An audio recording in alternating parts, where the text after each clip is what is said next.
Nkulamuzizaako nate gwe wenna ampuliriza wano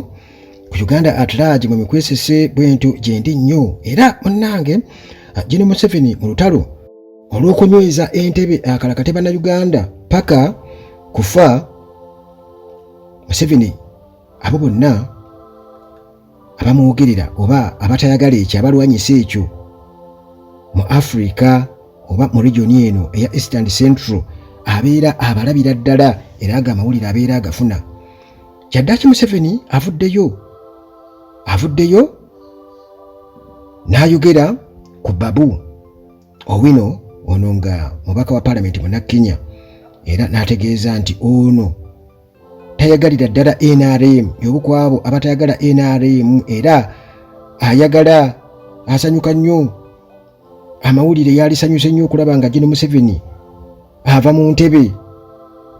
General Museveni ng'akolima ali Kenya aluupa. General Museveni bw'atyo mu kubeera nga anenya Embakasi East Constituency Member of Parliament Babu Owino ng'agamba nti ono yeekubaana n'abo abalwanyisa gavumenti, groups ezirwanyisa gavumenti eza opposition. Kati General Museveni naye aluupa okuvuganya. Waliwo ekintu kye simanyi lwaki nti ekintu kiri mu constitution nga abavuganya gavumenti balina ebibiina ebikakasibwa ne Electoral Commission. Kati omuntu bw'abeera nga abawagira ate guba musango kuba ne General Museveni tumulabi wano mu kalulu ke Kenya ng'afaayo nnyo ne batuuka n'okubeera nga bamulangira bannakenya bamugamba va mu nsonga z'eno viiramu ddala. N'amagye ga UPDF ne googerwako nti beegato gaasala ensawo ne gagenda e Kenya. Tulaba emmotoka eziriko ennamba za Uganda wano za gavumenti nga ziri mu kalulu ke Kenya mu kampeyini n'ebirala. General Museveni olunaku lwakubiri ennaku z'omwezi nga 27 guno omwezi ogw'omunaana 2024 yabadde ku State House Nairobi era babadde mu official launch, babadde bali mu kutongoza Raila Odinga okubeera nga yeesimbawo ku kifo ekya African Union Commission AUC chairmanship. Nagala kwesimba okubeera chairman owa African Union Commission. Museveni bw'atyo yafunye omukisa okwogera n'ategeeza nti Babu Owino ono muganda wange intelligence ya Uganda mu intelligence report mwali mwabo abalwanyisa gavumenti ya NRM. Mu bigambo bye yabadde ategeeza yagambye nti waliyo ba individuals oba abantu mu group ya Odinga ye balowooza nti tebamanyi kye bakola. N'agamba nti ye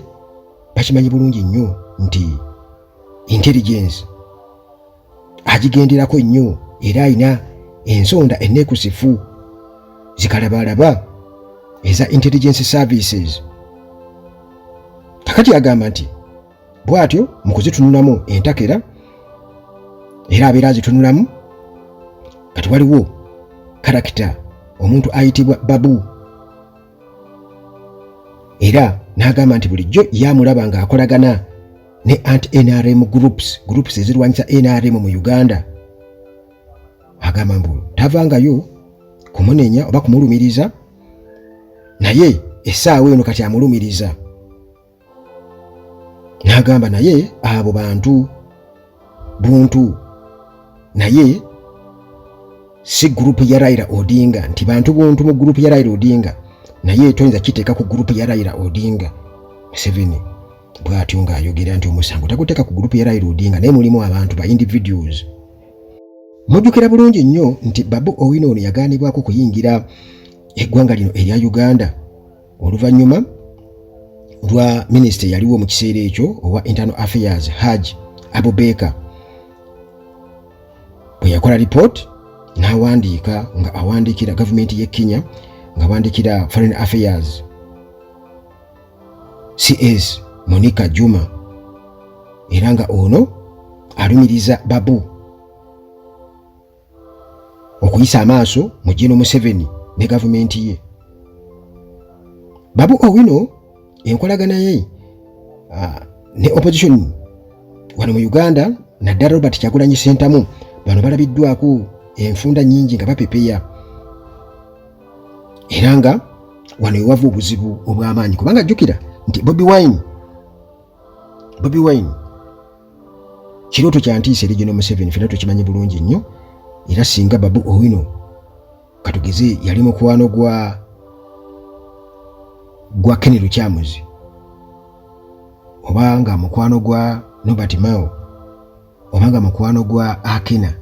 tewali wadde obuzibu naye kakati kijja okuba nti nno ate Babu Owino mukwano gwa Robert Kyagulanyi Ssentamu ate nga Robert Kyagulanyi Ssentamu wano e Uganda General Museveni yakakasa n'agamba nti akyamulemye okwatagana naye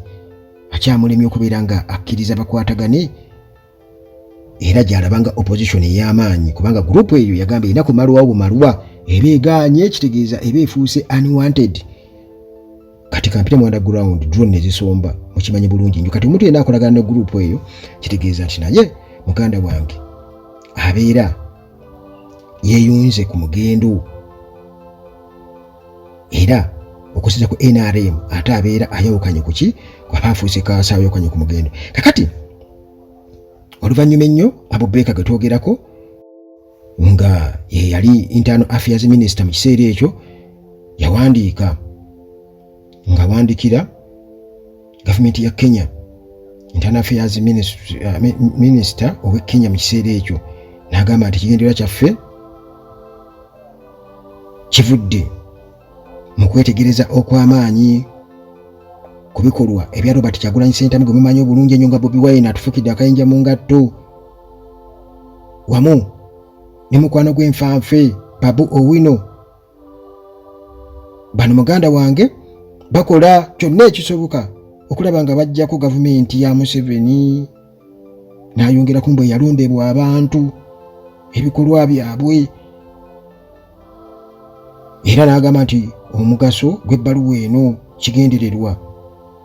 kwe kubeera nga munnange njagala okimanyi nti Honorable Babu Owino ono tumudikirarinze okubeera persona non grata ku nsalo za Uganda okubeera nga ayingira Uganda tetumukkiriza kuyingira tetumwetaaga era tagenda kubeera nga akkirizibwa okuyingira okubeera nga afunye special clearance okuva eri Ministry of Internal Affairs kakati muganda wange Bobi Wine mu kukyala e Kenya omwezi oguwedde Babu bw'atyo yakyaza Bobi Wine era ne bagenda ku mikolo egiwerako eno bwe batyo ne bawanda omuliro nga bakulaga nti bano muganda wange tebagenda kussa mukono paka nga General Museveni bamukunkumudde omukono mu kibya kakati Babu Owino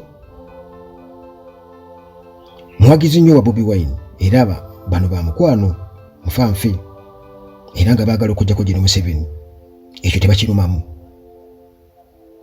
yabavuddeko mu kwekalakaasa okubadde e Kenya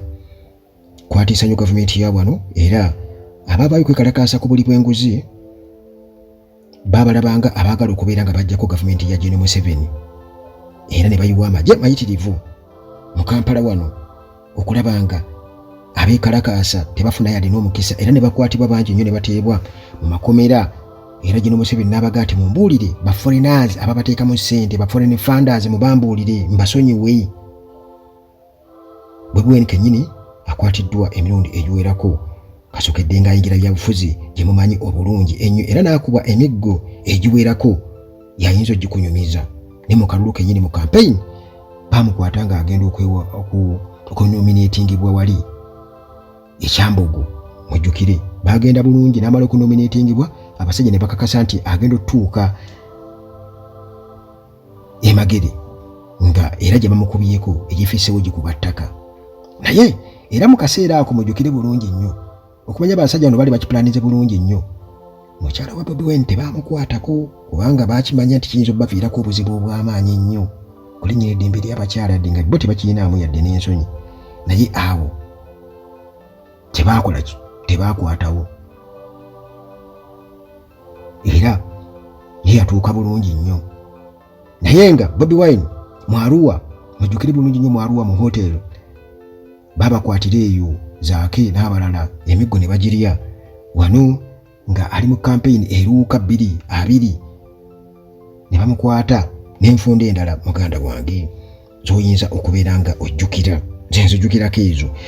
Kati General Museveni munnange bw'atyo nga aloopa Embakasi East Constituency Member of Parliament Babu Owino nga agenzeko Kenya wali, era babadde bali ku mukolo ogw'okubeera nga batongoza candidature eya Raila Odinga okuvuganya ku kifo ekya African Union Commission chairmanship. Byabadde omwezi guno gwennyini ogw'omunaana, era ku mwezi 27/2024 lunaku lwabadde lwakubiri.